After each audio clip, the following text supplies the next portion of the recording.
द्विभेदा यथा प्राग ध्यानात्। प्राग आने पहले, ध्यानात् अर्थात ध्यान के पहले, अर्थात छठवें नंबर का अंतरंग तब ध्यान कहलाता है। तो ध्यान के पहले पहले तक लेना, अर्थात प्रायश्चित, विनय, वैयाव्रत, स्वाध्याय और विसर्ग, ये 5 प्रकार के जो अभ्यंतर तप हैं, उनके जो उत्तरवर्ती भेद हैं, प्रायश्चित 9, अर्थात 9 प्रकार का प्रायश्चित होता है। विनय चतु, अर्थात 4 प्रकार की विनय होती है। 10 वैयाव्रत, वैयाव्रत 10 प्रकार की होती है। स्वाध्याय पंच, यानी स्वाध्याय के 5 भेद होते हैं।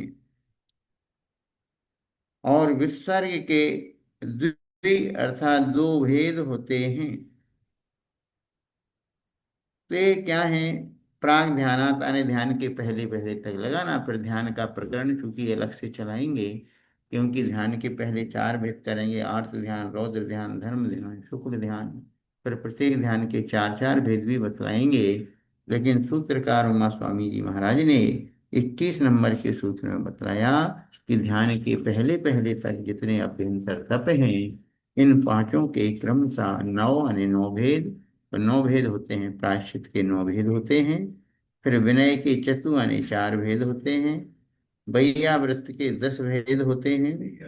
स्वाध्याय के पंच यानी 5 भेद होते हैं। और विसर्ग के 2 भेद होते हैं। और इस प्रकार इन भेदों को लगाना। अब क्रमशः वर्णन चालू होता है।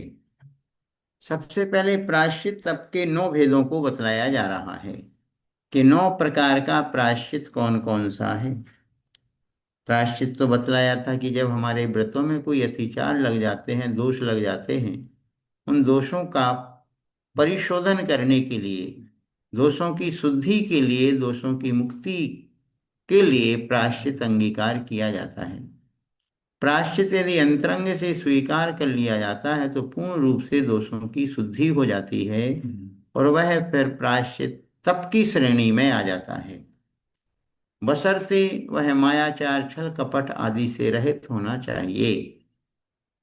जब परिणामों में निर्मलता आती है, कषाय की मंदता होती, तभी प्रायश्चित को अंगीकार करने का भाव होता है। जब तक कषाय का प्रचुरता रहती है तो व्यक्ति दोष को दोष मानने के लिए तैयार नहीं होता है।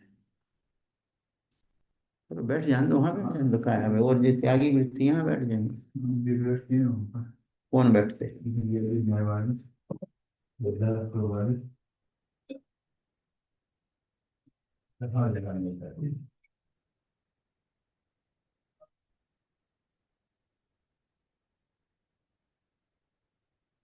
तो यहाँ पर प्रायश्चित तप के 9 भेद बतलाए जा रहे हैं। तत्वार सूत्र, अध्याय नंबर 9, सूत्र नंबर 22 पढ़ते हैं। आलोचना प्रतिक्रमण तदुभय विवेक व्युत्सर्ग तपच्छेद परिहारोपस्थापना। आलोचना प्रतिक्रमण तदुभय विवेक व्युत्सर्ग तपच्छेद परिहारोपस्थापना।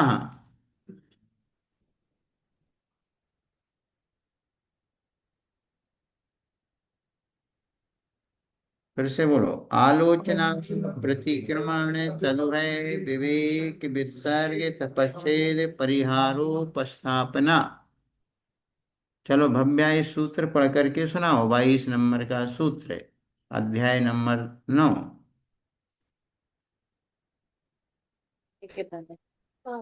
भैया जी कौन सा वाला? मतलब इतनी देर से क्या कर रही हो जब कौन सा वाला हम पूछ रहे हैं? 9वें अध्याय का 22 नंबर का सूत्र। जी वंदना भैया जी। आलोचना प्रतिक्रमण तद्भय तद्भय विवेक विवेक व्यतु सर्व सर्गत सर्ग तप पदे पदे पदे परि परिहारोपस्थापना। हाँ, वंदना भैया जी। शुद्ध क्यों नहीं पढ़ पाई, पहले ये बताओ। बोलो, मैं पढ़ नहीं रही थी, मेरा ध्यान नहीं था। भैया जी मैं पढ़ नहीं रही थी। तो हमने तो यहाँ इतने दूर, आपका चंडीगढ़ और बीना इतने हजारों किलोमीटर, हमने बता दिया। जब क्लास में बैठते हैं तो पुस्तक खोलना चाहिए। भैया जी पुस्तक तो खुली थी, वो भी परेशान कर रही थी। अच्छा। वो भी परेशान करेगी कि आप परेशान हो रही हैं। तो भैया जी वो बोल रही थी, परेशान कर रही थी वो बार बार। वो कभी परेशान नहीं करती किसी को, वो प्रसन्न कर देती है सबको। करती है वो भैया जी। चलो ठीक है, पुस्तक में देखा करो, कहने का मतलब है। भैया। चलो, सबसे पहला है आलोचना। प्रायश्चित तप के 9 भेदों में सबसे पहला है आलोचना। आलोचना का मतलब होता है अपने दोषों की आलोचना करना। दूसरों की आलोचना नहीं, खुद के दोषों की आलोचना करना। तो गुरु के समक्ष अपने प्रमाद को निवेदन करना, ये आलोचना नाम का प्रायश्चित कहलाता है। आपसे कोई अपराध हो गया, कोई व्रतों में अतिचार लग गया, अतिचार लगने के बाद फिर वहां पर आलोचना नाम का प्रायश्चित ये कहलाता है कि गुरु के समक्ष जो आलोचना के 10 दोष बतलाए हैं, उन 10 दोषों को टाल करके, मतलब आलोचना तो करना जैसे एक बालक होता है, बिल्कुल निश्चल हृदय वाला होता है। उसको ये नहीं कि मैं यदि ये कहूँगा तो इससे इससे मेरी इंसल्ट हो जाएगी, आदि आदि किसी प्रकार के विकल्प उसको होते नहीं हैं। बिल्कुल जो उसके मन में होता है बिल्कुल स्पष्ट वैसा कह देता है। यदि एक छोटा बालक है, 1-2 वर्ष का, 4 वर्ष का है, यदि उसकी मम्मी की भी कोई गलती है सबके सामने बता देगा। पापा की भी कोई गलती है तो सबके सामने बतला देगा, क्योंकि उसका हृदय बिल्कुल सरल होता है, सहज होता है। ऐसे ही बतलाया जा रहा है कि जो प्रायश्चित को अंगीकार करने वाला जो भी भव्य जीव है, जब प्रमाद के कारण उसको अपने व्रतों में दोष लग जाते हैं, तो वह प्रायश्चित को अंगीकार करता है। तो सबसे पहला प्रायश्चित का भेद है आलोचना, कि गुरु के समक्ष 10 प्रकार के दोषों को टाल करके अपनी कमियों का निवेदन करना, सभी के समक्ष भी कह देगा तो उसको उसमें कोई संकोच नहीं होगा। ये आलोचना नाम का पहला प्रायश्चित कहलाता है। दूसरा है प्रतिक्रमण।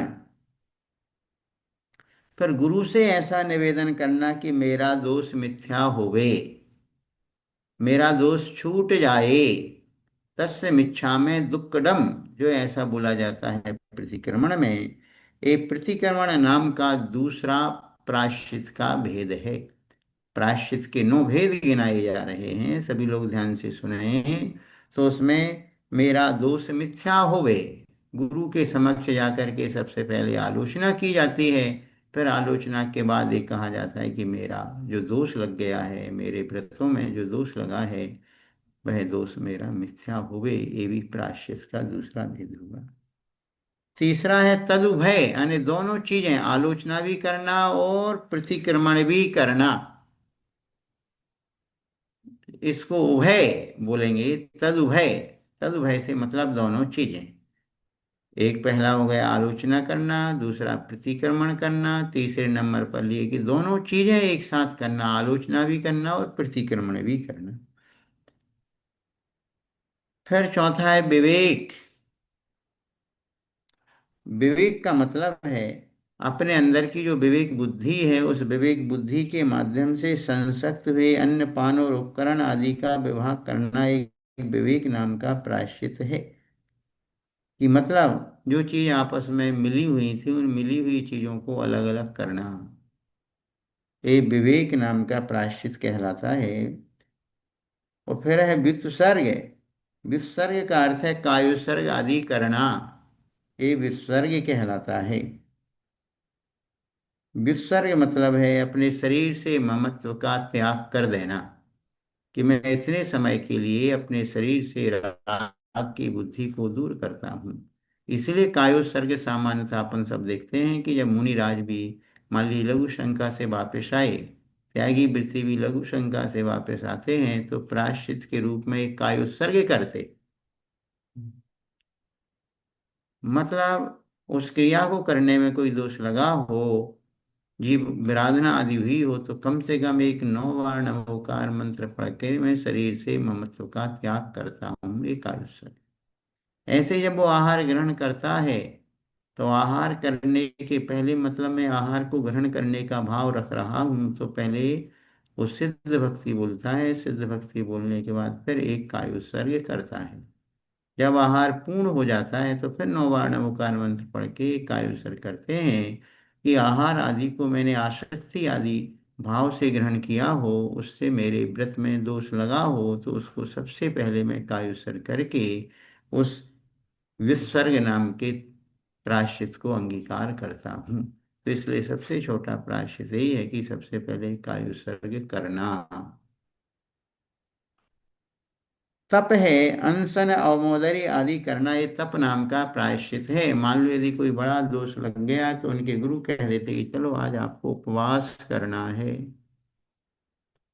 1 दिन का उपवास करना, 2 दिन का उपवास करना आदि आदि।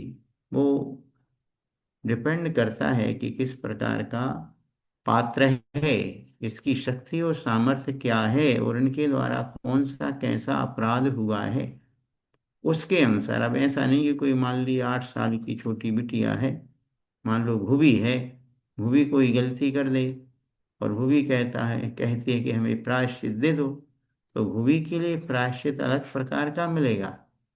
और वही गलती मान लो भुवी की दीदी ने, बड़ी दीदी ने की है, तो उसके लिए प्रायश्चित बड़ा मिलेगा। अब भव्या ये कहे कि भुवी को इतना छोटा प्रायश्चित दिया, हमको इतना बड़ा प्रायश्चित दिया है, तो कहते नहीं। वो जो गुरु महाराज होते हैं वो अपने शिष्यों की योग्यता, शक्ति और सामर्थ्य को देख करके और किस भाव से ये दोष हुआ है उसको देख करके वो डिसीजन लेते हैं, निर्णय लेते हैं। और जो जिस शिष्य ने प्रायश्चित को अंगीकार किया है, फिर उसका किंतु परंतु नहीं चलेगा। ये नहीं कि पहले पहुंच गए गुरुजी के पास और कहने लगे हमको प्रायश्चित दीजिए, और गुरुजी ने प्रायश्चित दे दिया कि ये काम करना है, फिर आप अपनी कमियां दिखाने लगे, किंतु परंतु लेकिन करने लगे कि महाराज बहुत गर्मी पड़ रही है, अभी तो हम उपवास कर ही नहीं सकते हैं। आपने भले हमें उपवास का प्रायश्चित दे दिया है, भले नीरस भोजन करने का प्रायश्चित दे दिया है, गर्मी बहुत है, हमसे तो चला नहीं जाता, हमारी तो शरीर में शक्ति और सामर्थ्य नहीं है, तो ये सारे क्या कहलाते हैं? अतिचार कहलाते हैं। गुरु जी खुद आपकी शक्ति सामर्थ्य को जानते हैं, और जो उन्होंने दे दिया उसको स्वीकार करना।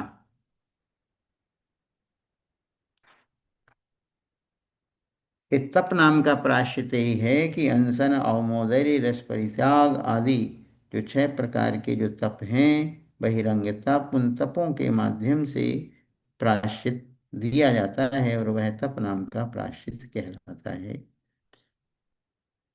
उसके बाद है छेद। छेद का मतलब है संग से पृथक कर देना।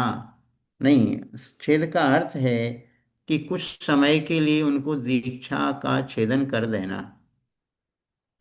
दिवस, पक्ष और महीना आदि की प्रवज्ञा का छेद करना, ये छेद नाम का प्रायश्चित है। कोई अपराध हुआ है, गुरु जी ने कह दिया कि बस अब आपको 1 महीने के लिए आपकी दीक्षा का छेदन किया जाता है। अथवा उसकी 2 व्यवस्थाएं हैं। ये व्यवस्था है कि मान लो यदि कोई मुनिराज किसी मुनिराज से 1 वर्ष पहले के दीक्षित हैं, और यदि उनको 1 वर्ष पीछे करना है, तो फिर ये व्यवस्था बनाई जाएगी कि तुम्हारी दीक्षा का काल अब इन महाराज से 1 वर्ष बाद माना जाएगा।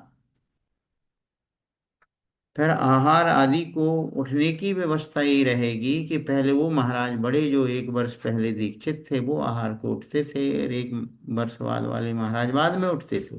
लेकिन उनको यदि छेद कर दिया है तो फिर जो छोटे वालों को आगे, और वो आगे वाले थे वो पीछे हो गए, उनको पीछे कर दिया जाएगा। बैठक आदि का जो क्रम है उस हिसाब से चलेगा फिर वो। तो ये भी क्या कहलाता है? छेद नाम का प्रायश्चित्त कहलाता है। और एक परिहार कहलाता है।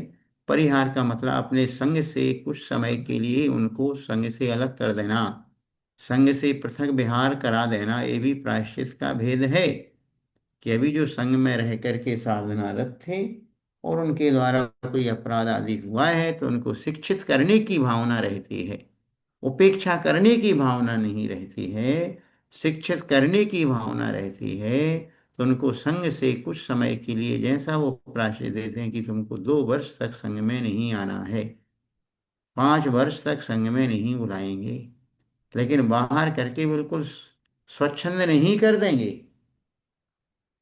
ये नहीं कि मान लीजिए अब सिर की बलाएं थी अब इनको बाहर करके अलग कर दिया, नहीं। पूरा गुरु का यही कर्तव्य रहता है कि शिष्य को रास्ते पर लाना है। वो शिष्य भी फिर उसको स्वीकार करता है प्रायश्चित के रूप में कि 5 वर्ष के लिए गुरु चरणों से दूर हो गया। जब समय पूर्ण होगा और बस गुरु चरणों से दूर क्यों किया गया था, किस अपराध से किया गया था, पुनः वो पुनरावृत्ति नहीं होगी। यदि प्रायश्चित वास्तव में वही है कि एक बार अपराध होने के बाद पुनः वो अपराध ना होवे तो वो प्रायश्चित प्रायश्चित कहलाता है। ऐसा नहीं कि आज प्रायश्चित ले लिया कल फिर वही का वही करने लगे। आज जैसे बच्चे हैं, बच्चे फास्ट फूड वगैरह खाते रहते हैं। सुन रही हूँ भूवी, आपसे कह दिया कि फास्ट फूड नहीं खाना, नहीं तो प्रायश्चित मिलेगा। तो उन्होंने फास्ट फूड खा लिया, भैया जी प्रायश्चित दे दो। भैया जी ने कह दिया कि चलो कल मीठा नहीं खाना, मिठाई नहीं खाना। तो बस उन्होंने फिर क्या किया, दूसरे दिन फिर से फास्ट फूड खा लिया। कहा फिर से प्रायश्चित लेंगे क्योंकि फास्ट फूड अच्छा लगता है, मिठाई अच्छी लगती नहीं है। फिर उन्होंने अपने मन से ही क्या किया कि भाई मिठाई नहीं खा रहे, हम तो फास्ट फूड खा ले रहे हैं। मम्मी ने कहा तो नहीं, हमने तो प्रायश्चित ले लिया। क्या ले लिया? मिठाई नहीं खाना क्योंकि अच्छी नहीं लगती है। तो आया समझ में? जी भैया जी। क्या आया समझ में? भैया जी अगर हम्म, हाँ बोलो जल्दी। अगर अगर और मगर हो गया है, हैं? हम्म। बोलो, बोलो कुछ है अभी।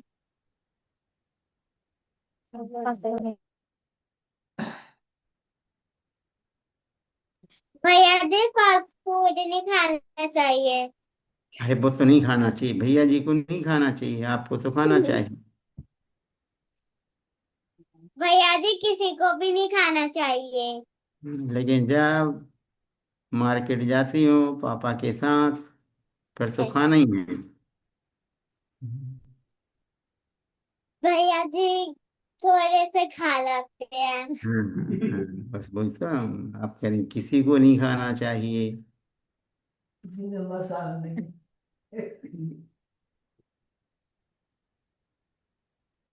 चलो, परिहार ये आया समझ में कि पक्ष महीना आदि के विभाग से संग से पृथक करना, ये प्रायश्चित नाम का तब कहलाता है।